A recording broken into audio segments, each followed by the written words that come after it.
Nah, sekarang ini mulai banyak kelompok yang kayaknya ini diciptakan oleh sekelompok orang, sekelompok kepentingan dengan isu pribumi non pribumi. Ya, aku pribumi, kamu pendatang, kamu imigran. Nah, pembicaraan seperti ini tidak mungkin tidak berawal dari sebuah kecemburuan atau keiri dengkian. Nah, sungguhnya perdebatan tentang pribumi dan non pribumi sudah selesai, sudah dalam konstitusi Indonesia, sudah ada di sana pasalnya. Pribumi non pribumi itu siapa, gitu loh, sudah ada. Itu kelompoknya siapa sih yang mau angkat-angkat ini? Kalau kelompoknya Darmo Gandul, ya, kelompok Darmo Gandul itu sebuah sekte kejawen yang tidak suka Islam, yang anti Islam, ya sebagian besarnya begitu, ya, mungkin tidak semuanya ya, secara umum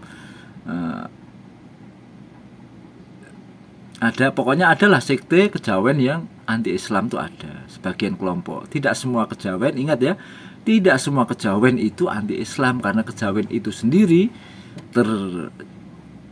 terdiri dari beberapa kelompok. Kejawen sendiri sudah diislamisasi. Nah, nanti untuk bahasan kejawen ini mau kita bahas untuk satu khusus video membahas jenis-jenis kejawen ini. Nah, kalau saya lihat di perdebatan para masyarakat, ya, masyarakat umum tentu banyak yang orang awam sebetulnya. Ya, sebetulnya wajar saja orang awam. Tapi mungkin kita ngajak sedikit berpikir ya. Pembahasan pribumi non pribumi itu adu domba saja. Itu hanya mencari perpecahan.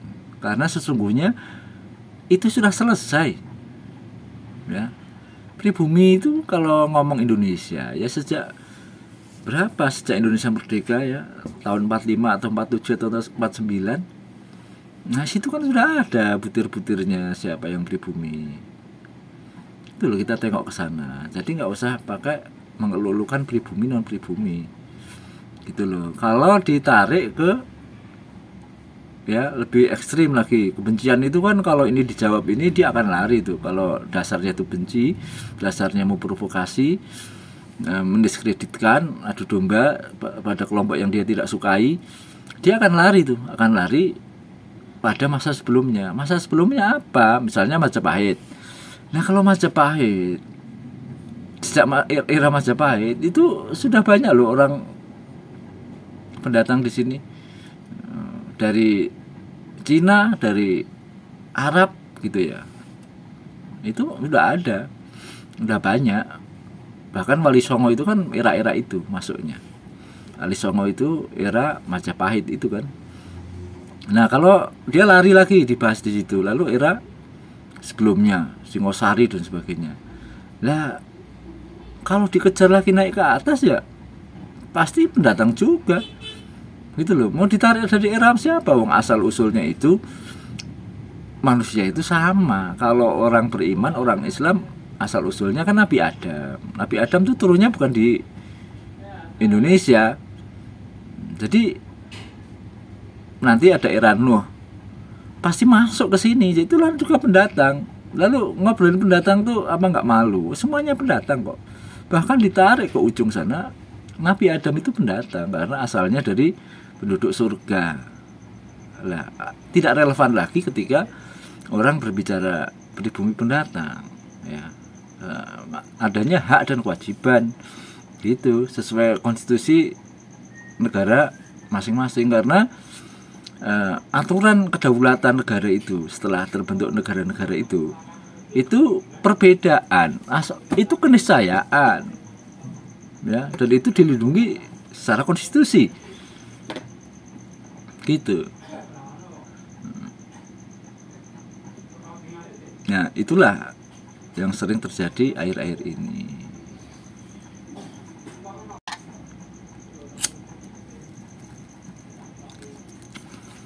Nah, namun kalau secara politik ya, kalau kita bicaranya tambah politik itu pasti akan bicara nih orang. Nah, kalau Cina bagaimana?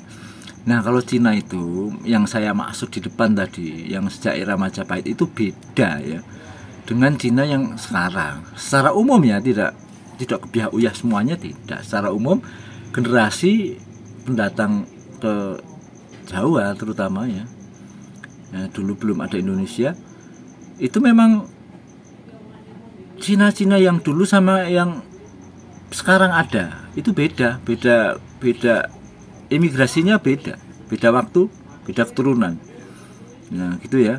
Nah, makanya yang pendatang Cina-Cina baru itu, maksudnya itu baru itu ya tahun 900-an gitu ya, itu rata-rata tidak Islam. Apalagi yang pasca Indonesia merdeka, itu udah kelompok beda, itu murni beda kelompok.